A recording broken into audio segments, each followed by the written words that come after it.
어, 시험을 좋아하는 사람은 아무도 없습니다. 어떤 종류의 시험이라 할지라도 아무리 간단한 시험이라 할지라도 그 시험은 늘 부담스럽고 또 피하고 싶고 어떤 시험들은 나를 좀 비켜갔으면 하는 시험들이 분명히 우리에게 있을 것입니다. 그런데 오늘 본문에서 예수님도 시험을 당하셨고 하지만 예수님은 그 시험을 피하지 않으셨습니다.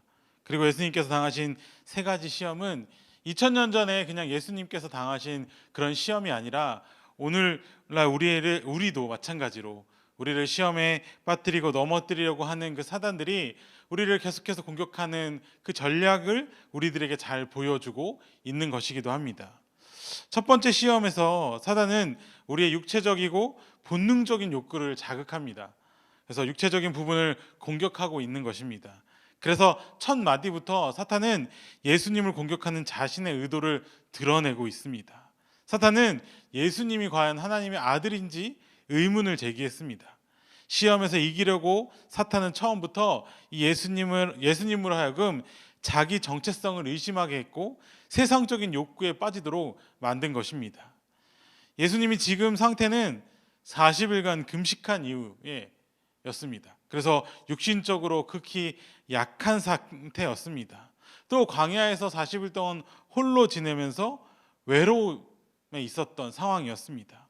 이 예수님께 가장 원초적으로 원하셨을 만한 것은 배고픔을 해결하는 그런 음식이었습니다. 그래서 사탄은 이 순간을 놓치지 않고 예수님께 가장 연약하신 순간에 공격을 한 것입니다. 돌들로 떡덩이가 되게 하라는 유혹. 이 유혹은 음식이 사람에게 가장 필요한 영양 공급이라는 전제가 깔려 있는 것입니다. 그렇죠? 우리들에게는 음식이 필요합니다. 살아가려면 음식이 반드시 필요한 것입니다. 그러나 예수님은 그렇지 않다고 오늘 대답하십니다. 신명기 8장 3절의 말씀을 인용해서 사람에게 가장 필요한 양식은 바로 하나님의 말씀이다라고 이야기하셨습니다. 물론 예수님께서는 그 광야에 깔려있는 지천에 깔려있는 돌들을 떡덩이로 만들 수 있는 능력을 충분히 가지셨지만 기적을 행하는 대신에 하나님의 말씀에 순종하는 모습으로서 자신이 하나님의 아들이라는 사실을 몸소 입증하신 것입니다. 떡은 분명히 우리 육신의 생명을 위해서 필요한 음식이기도 합니다. 그러나 영의 생명이 떡보다 더 중요합니다. 영적 생명은 하나님의 말씀으로만 채워질 수 있습니다. 예수님께서는 육신적으로 굶주리셨지만 영적으로는 하나님의 말씀으로 가득 채워져 있었습니다.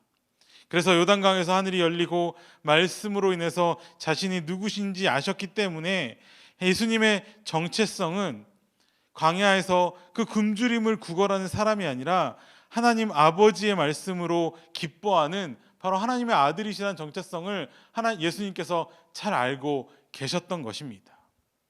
그래서 그 정체성으로 들어오는 공격을 오늘 예수님은 이기실 수 있었던 것입니다.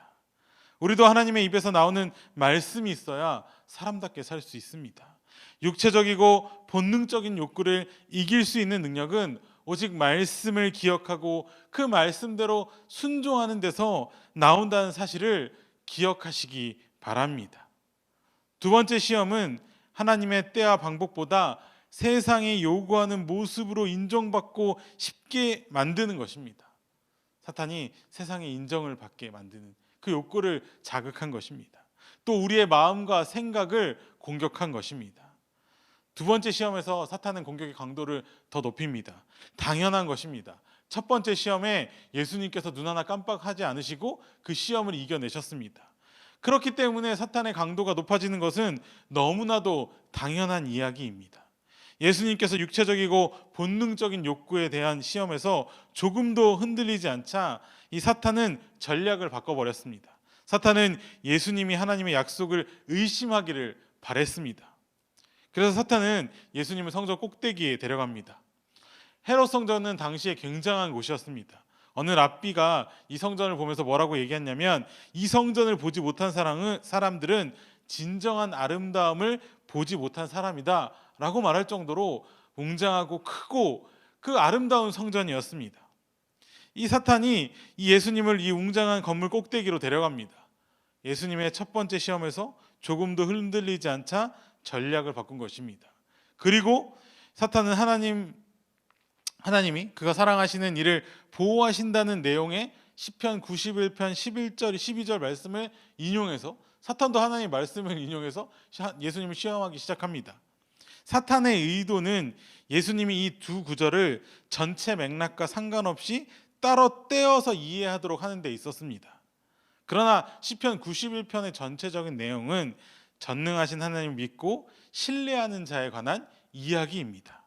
시편 기자는 그가 왜 두려워하지 않으며 왜 주님을 피난처로 삼는지, 전능하신 하나님을 내가 왜 피난처로 삼았는지에 관해서 이 시편 91편에 쓰고 있습니다. 간단히 말해서 시편 91편은 하나님을 전적으로 신뢰하는 사람의 노래인 것입니다. 근데 사탄이 제일 싫어하는 게 뭐냐면 바로 하나님을 신뢰하는 것, 하나님을 전적으로 신뢰하는 것을 사탄이 너무나도 싫어합니다. 사탄은 시편 말씀을 인용하면서 예수님께서 하나님을 신뢰하기는커녕 불신하도록 오히려 유도한 것입니다. 예수님께서 성전 꼭대기에서 뛰어내리는 것은 바로 하나님을 시험하게 하는 것이기 때문입니다. 사탄은 이 시험에서 예수님께서 하나님의 아들이라면 그 징표를 보이라고 요청했습니다. 예수님께서 세례를 받을 때 하나님 아버지가 하신 말씀으로는 충분하지 않으니까 하나님께서 하신 말씀이 진실인지 너가 직접 증명해 보이라 라고 요구했습니다. 그런데 이때도 예수님께서는 신명기 말씀을 인용하셔서 주 하나님을 시험하지 말라고 이 사탄에게 경고하십니다. 예수님의 경험은 예수님의 이러한 경험은 삶의 광야에서 시험을 만나게 되는, 매일매일 시험을 마주치는 우리들에게 그것을, 이 시험을 어떻게 극복해야 할지를 보여주고 있습니다. 우리의 확신은 오직 하나님의 말씀에서만 나와야 하는 것입니다. 하나님의 말씀에 대한 절대적인 신뢰가 사탄의 끊임없는 유혹과 거짓에서 이길 수 있는 힘이기 때문입니다. 우리는 다른 것을 의지해서는 안 됩니다. 다른 것으로 확신해서는 안 됩니다. 우리의 확신은 오직 말씀에만 있다는 사실을 우리는 기억해야 하는 것입니다. 예수님도 하나님의 말씀에 의지하셔서 시험에서 오늘 이기셨습니다. 예수님도 그렇게 하셨는데 우리는 당연히 예수님의 삶을 따라가야 되는, 우리는 예수님을 닮아가기를 늘 해야 하는 우리는 그 예수님처럼 해야 하는 것이 너무나도 당연한 것입니다. 예수님처럼 예수님이 하셨던 대로 해야 하는 것이 우리가 해야 하는 것입니다. 그러므로 우리도 하나님의 말씀을 의지해서 우리들에게 다가오는 시험들, 매일 마주치는 그 시험들을 말씀을 의지하고 말씀을 확신해서 이겨야 하는 것입니다. 사탄은 언제든지 우리의 마음에 의심의 씨앗을 심겨 놓으려고 합니다. 하나님을 신뢰할 수 없는 의심을 우리들 마음속에 늘 심겨 놓으려고 합니다. 그런데 예수님께서 걸어가신 이 순종의 삶은 어떠한 상황 속에서도 아버지만이 신뢰할 수 있는 분임을 끊임없이 상기시켜 줍니다. 그걸 우리에게 늘 말씀해 주고 있는 것입니다. 사탄은 정죄와 혼란의 씨앗을 심으려고 하지만 하나님의 말씀은 우리를 격려하고 하나님을 밝히 알도록 인도하는 것입니다. 그러니까 그 의심의 씨앗이 우리의 마음밭에 심길 수 없도록 하나님의 말씀이 늘 그것을 경계하고 그것을 물리쳐 주고 있는 것입니다. 사탄은 아주 작은 의심만 보여도 우리의 마음속에 불쑥 밀고 들어옵니다. 그러나 우리가 하나님의 말씀 안에서 하나님과 끊임없이 교제하고 예수님과 동행한다면 그것들이 우리 마음속에 들어올 수도 없고 자리 잡을 수도 없고, 또 우리는 사탄을 능히 이길 수도 있고 우리를 매일 찾아오는 시험을 이길 수 있게 되는 것입니다. 예수님께서 하나님과의 완전한 신뢰의 관계를 맺고 계셨던 것처럼 우리도 하나님 아버지과 완전한 신뢰의 관계 속에 있을 때, 또 하나님의 말씀을 기억하고 순종하며 하나님 말씀에 대한 분별력을 가지고 있을 때 우리의 마음과 생각을 통해서 의심의 씨앗을 통해서, 의심을 통해서 공격해오는 사탄을 능히 이길 수 있음을 기억하시기 바랍니다. 마지막 세 번째 시험은 하나님이 아닌 세상의 영광을 구하도록 유혹합니다. 이 사탄이 영적인 부분을 공격해 옵니다. 마지막 시험에서 사탄은 예수님께 귀가 솔깃하는 제안을 합니다. 그 제안은 바로 메시아로 부르신 하나님의 뜻을 성취하는 대신 자기에게 엎드려 경배함으로써 높임을 받는 지름길을 택하라는 것이었습니다. 더욱 노골적인 시험으로 사탄이 다가옵니다. 사탄은 예수님을 높은 산으로 데리고 왔습니다. 그곳에서 예수님께서 세상 모든 나라를 한눈에 쓱 훑어보게 만드셨습니다. 사탄의 목표는 무엇이었냐면 이 예수님께서 이 모든 권세를 얻기 위해서 자기 발 아래 무릎 꿇도록 만드는 것이었습니다. 하지만 예수님께서는 자신이 누구신지 잘 아셨습니다. 예수님의 정체성을 놓지 않으신 것입니다. 십자가를 통해서 하나님 나라가 이루어지리라는 것도 예수님께서 잘 아셨습니다.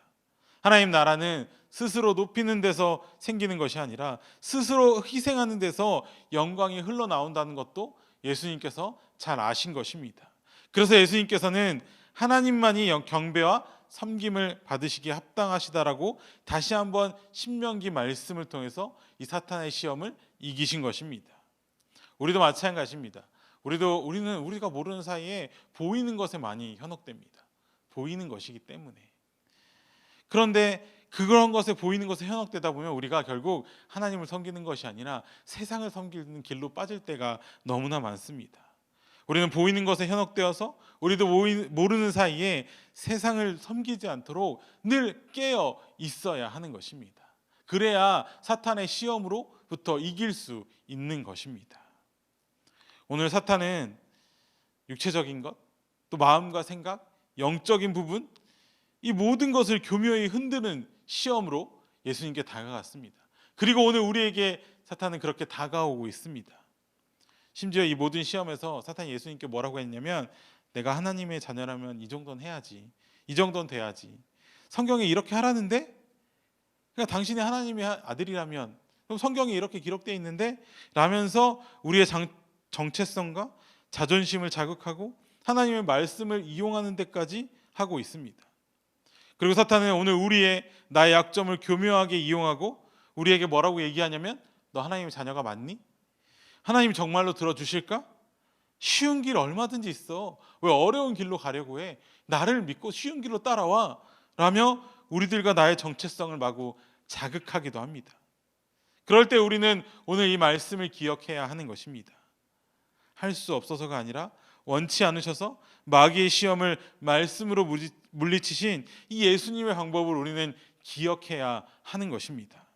사단의 시험을 이길 수 있는 무기는 우리의 지식이나 언변이 아니라 오직 하나님의 말씀뿐임을 우리는 이 아침에 기억해야 하는 것입니다.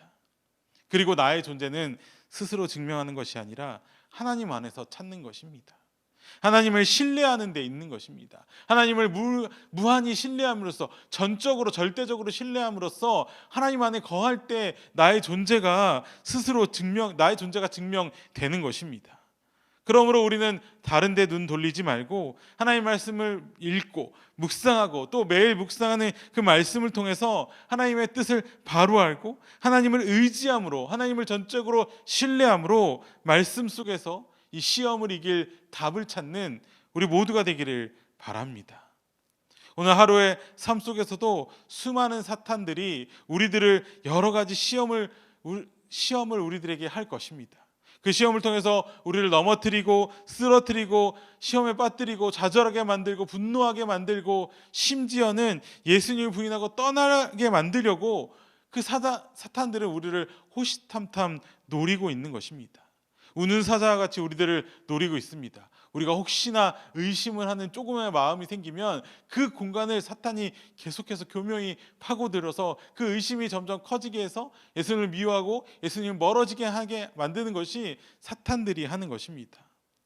이러한 소상 속에서, 이러한 시대에 다른 것이 아니라 우리가 예수님처럼 말씀으로 모든 시험을 이기고 승리하는 하루를 살아가시는 우리 모두가 되기를 주님의 이름으로 축복합니다.